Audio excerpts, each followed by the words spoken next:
आज बहुत बड़ा दिन है। पतंजलि योगपीठ में पतंजलि सिविल सर्विस एकेडमी का प्रारंभ हो रहा है और उसके हमारे सूत्रधार, उसके हमारे योद्धा, उसका नेतृत्व करने वाले हमारे श्री अवध ओझा जी हैं, जिन्होंने लाखों बच्चों को सिविल सर्विसेज की ट्रेनिंग दी है और उसमें 1000 से ज्यादा तो IAS IPS देश के लिए बना करके दे दिए हैं। ये तो नाम मात्र हम ले रहे हैं कि जिससे कि क्योंकि फ्री में कोई चीज दो तो लोग उसकी वैल्यू नहीं समझते। तो जो बच्चे पतंजलि में पढ़ेंगे, यहाँ पर BA MA करेंगे, उनसे 1 लाख रुपए से कम जो, और बाहर से बच्चे आकर के यहाँ पर इसकी तैयारी करेंगे उनसे 2.5 लाख रुपए।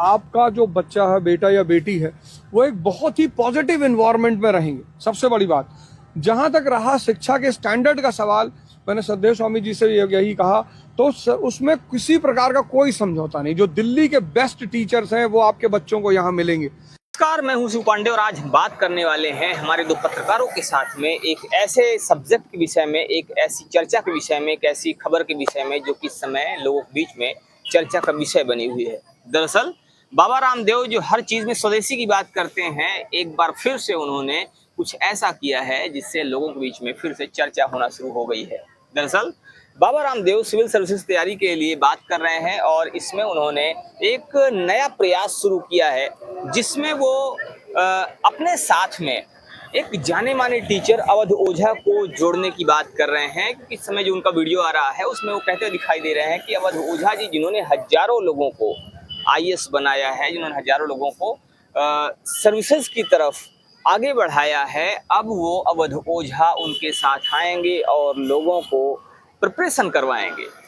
तो आखिर इसके बाद क्या कुछ निकल कर सामने आने वाला है? और चूंकि जैसे ही ये वीडियो वायरल होता है वैसे ही लोगों की प्रतिक्रियाएं आना भी शुरू हो गई हैं, क्योंकि अवध ओझा के विषय में बहुत सारी बातें पहले भी कही जाती रही और साथ ही साथ अवध ओझा कई सारी वीडियोस वायरल हो गई हैं, पहले भी वायरल हो चुकी हैं, जिसमें उन्होंने कट्टे की बात की थी, जिसमें उन्होंने तरह तरह की बातें की थी। तो उन बातों को लेकर अब लोग कह रहे हैं कि अवध ओझा जी आएंगे, तैयारी करवाएंगे, तो कैसे कैसे शब्द और कैसी कैसी शब्दावली लोगों के बीच में आना शुरू होगी।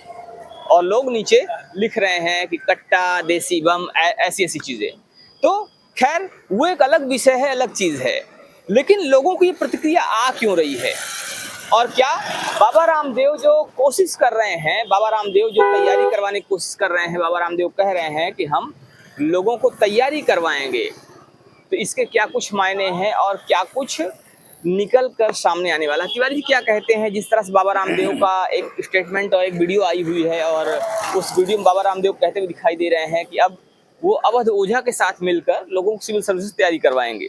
क्या कहते हैं इस पर, आपका क्या मानना है? बहरहाल नमस्कार सभी हमारे जितने दोस्त दर्शक हैं, सबको बहुत बहुत नमस्कार, प्रणाम। पांडे जी, देखिए अवध ओझा की जो बात है, अवध ओझा जो है एक राजनीतिक हो गए। बहरहाल पहले तो जो शिक्षा व्यवस्था में वो देखते थे यूट्यूब के माध्यम से जो लोगों को जो IAS बनाए हैं, वो तो बात अलग है, लेकिन अब जो है राजनीतिकरण जो है वो ज़्यादा उसमें है उनकी में। जैसे कि खान सर हैं और अलग पांडे लोग हैं, तमाम ये लोग जो हैं, तो इन लोगों में और उनमें काफ़ी अंतर है।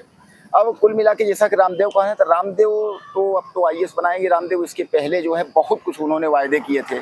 आपको याद होगा डीजल पेट्रोल के बारे में उन्होंने कहा था कि 16 रुपये कितने रुपए लीटर हो जाएंगे, 70 ये हो जाएगा, और गैस सिलेंडर, यानी जब कांग्रेस की सरकार बिल्कुल थी, बिल्कुल कांग्रेस की सरकार थी, तो उन्होंने बहुत सारे वायदे किए थे।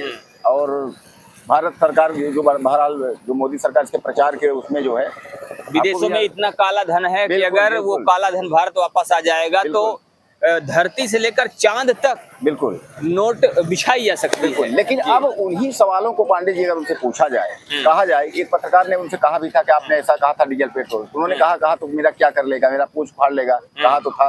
तो कहने का तात्पर्य यह है कि अब बाबा रामदेव के जो है वो शब्द बदल गए हैं। आपको याद होगा कि जहां हम लोग बैठे हैं माँ गंगा धाम में, यही जो है अद्मुक्तेश्वर शंकराचार्य के मामले में जो है जब हुआ था उनके ऊपर जो भी प्रशासन और उनकी लड़ाई थी, उसमें जो है ये रामदेव आए थे और रामदेव यहाँ आए थे गंगा स्नान करने के लिए। उस पर पत्रकारों ने जब इनसे पूछा रामदेव से, तो रामदेव वहां से जो है चुपचाप कान में जो है तेल डाल के निकल लिए, कोई मतलब नहीं। कहने का तात्पर्य है कि रामदेव की मतलब स्थिति ये है कि वो जो सरकार है, सरकार के साथ चलते हैं और सरकार के पक्ष में ही बोलते हैं, तो सीधे सीधे आप एक तरीके से उनको मुखौटा चाहे मान लीजिए। अच्छा, ये आप कह रहे हैं सरकार के पक्ष में चलते हैं, सरकार के पक्ष में बोलते हैं। एक समय तो ऐसा भी था जब बाबा रामदेव सरकार खिलाफी खड़े हो गए थे, उन्होंने कई हजार किलोमीटर की यात्रा की थी और उन्होंने कांग्रेस सरकार, तत्कालीन कांग्रेस सरकार को उखाड़ फेंकने की बात करी थी, तो कांग्रेस के लगातार विरोध में जा रहे थे। आप कह रहे हैं कि बाबा रामदेव सरकार के साथ चलते हैं। नहीं, मैंने ये नहीं कह रहा कि मतलब सरकार जो भी सरकार रहेगी उसके साथ, मैं मौजूदा वक्त की सरकार की बात कर रहा हूँ, इसलिए कि उस सरकार में क्यों नहीं चलेंगे जब अगर सलवार पहन करके उनको भागना पड़ा, अगर उन्होंने धरना प्रदर्शन किया, सब कुछ किया, क्योंकि बाबा जो रामदेव हैं, बाबा रामदेव के बारे में, के चाल चरित्र के बारे में जो है कांग्रेस अच्छे से समझती थी। उस समय कई लोग हैं, हम नाम नहीं लेंगे, जो आज जेल के सलाखों में हैं, सबके बारे में वो अच्छे से जानती थी, लेकिन सरकार बदलते ही उनके मजे हो गए। बाबा जहां 50 रुपए बाबा की इनकम थी, आज 500 करोड़ में बाबा की इनकम है। तो कहने का तात्पर्य ये है कि केवल हम बाबा रामदेव की ही बात नहीं कर रहे हैं पांडे जी। कांग्रेस के समय में जिनकी पतन थी, जिन्होंने पतन सहा है, वो आजकल जो है महागुरु हैं, और जो उस समय में महागुरु थे वो इस समय जो है ठन गोपाल हैं। तब क्या कहा जाए? नहीं, एक आप बड़ा आरोप लगा रहे हैं कि उस समय जिनकी 50 रुपए की इनकम थी, अब 500 करोड़ में खेल रहे हैं, ये बड़ी बात है। क्या कहते हैं आप पांडे जी, जिस तरह से ये बात कही जा रही है कि जिनकी 50 रुपए की इनकम थी, अब वो 500 करोड़ में खेल रहे हैं, और बाबा रामदेव के विषय में ये कहा जा रहा है कि बाबा रामदेव सरकार के पक्ष में ही बात करते हैं, सरकार के पक्ष में सारी बातें करते हैं। आपका क्या मानना है इस पे? देखिए पांडे जी, बाबा रामदेव ने पहले धर्म का चोला ओढ़ा, बाबा हुए, उसके बाद इन्होंने बेचना शुरू किया। पहले योग को बेचा, योग के बाद फिर ये आए जड़ी बूटियों में, जड़ी बूटियों को बना के दवा औषधि बेचना शुरू किया। एक मिनट, आपने जो शुरुआत की है मैं उसी पे आ रहा हूँ। आपने कोचिंग की बात की है, IAS PCS बनाने की बेचने पर बात करता हूँ। आपने कहा कि बाबा रामदेव ने बेचना शुरू किया, नहीं, उन्होंने योग को बेचा। देखिए, योग तो पद्धति पुरानी थी, लेकिन उन्होंने योग को लोगों तक इसलिए पहुंचाया, जन तक पहुंचाया, बाजारीकरण। पांडे ने कहा कि बाजारीकरण यानी बेचना, तो पहुंचाया नहीं गया, उसको बेचा गया। योग के नाम पर जो है अरबों खरबों की दौलत बनाई गई। पांडे जी, मैं ये कहना चाहता हूँ, बाकी तो अच्छी चीज है, मैं ये नहीं कह रहा कि गलत किया उन्होंने, लेकिन योग का बाजारीकरण किया। होता है ना कि कुछ लोग, देखिए जैसे शिक्षा क्या है, दान की चीज थी, शिक्षा व्यवसाय की चीज नहीं थी, लेकिन आज के समय में, मौजूदा दौर में शिक्षा जो है वो व्यवसायिक हो गई है।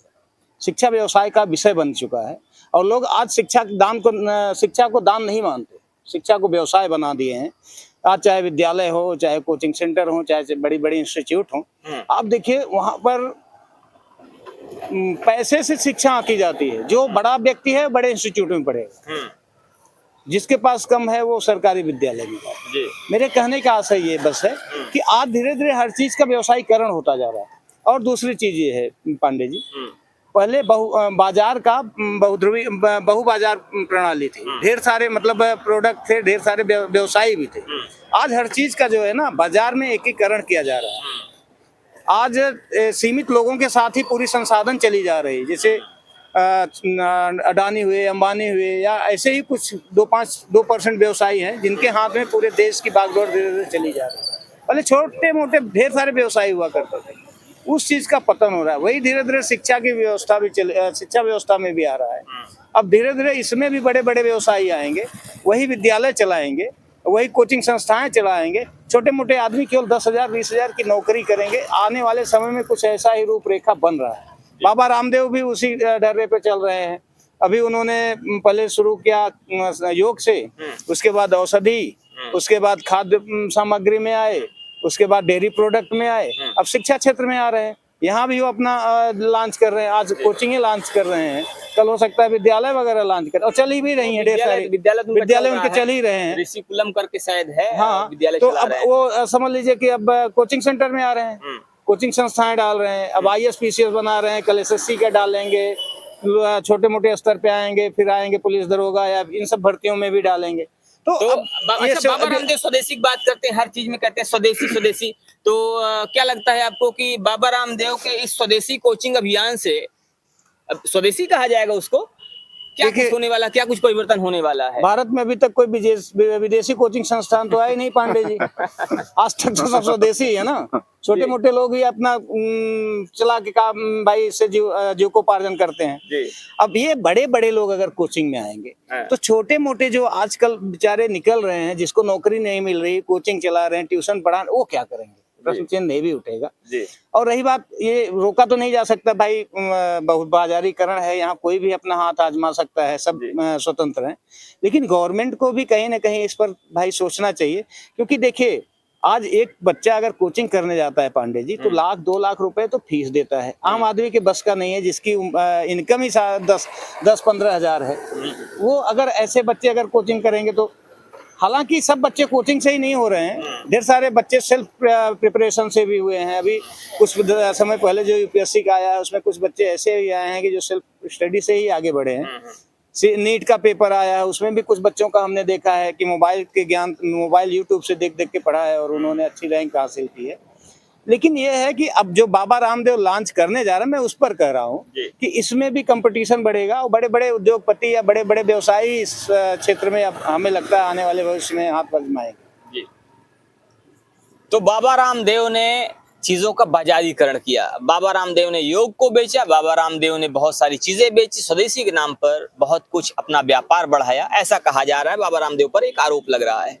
फिलहाल इस पर आपका क्या मानना है? कहा यह भी जा रहा है कि आने वाले समय में हो सकता है कि बड़े बड़े जो व्यापारिक घराने हैं, वो व्यापारिक घराने कोचिंग संस्थानों और स्कूल कॉलेजों के रूप में भी सामने आए और धीरे धीरे जो छोटे छोटे लोग हैं, जिनसे छोटे छोटे लोगों का व्यापार भी चलता था, घर भी चलता था, चूल्हे उनके जलते थे, वो धीरे धीरे खत्म होते जाएंगे और इस तरह से जो व्यापार है, व्यापार भी कहीं ना कहीं एक ऐसे घरानों की तरफ चला जाएगा जिनको कहा जाता है कि हाँ, वो पहले से ही संपन्न है, धनाढ्य हैं। और जैसे कहा जाता है, अक्सर बात की जाती है अडानी और अंबानी की, तो अडानी और अंबानी जैसे बड़े बड़े लोग, बड़े बड़े व्यापारिक घराने ही इस क्षेत्र में भी आगे आएंगे।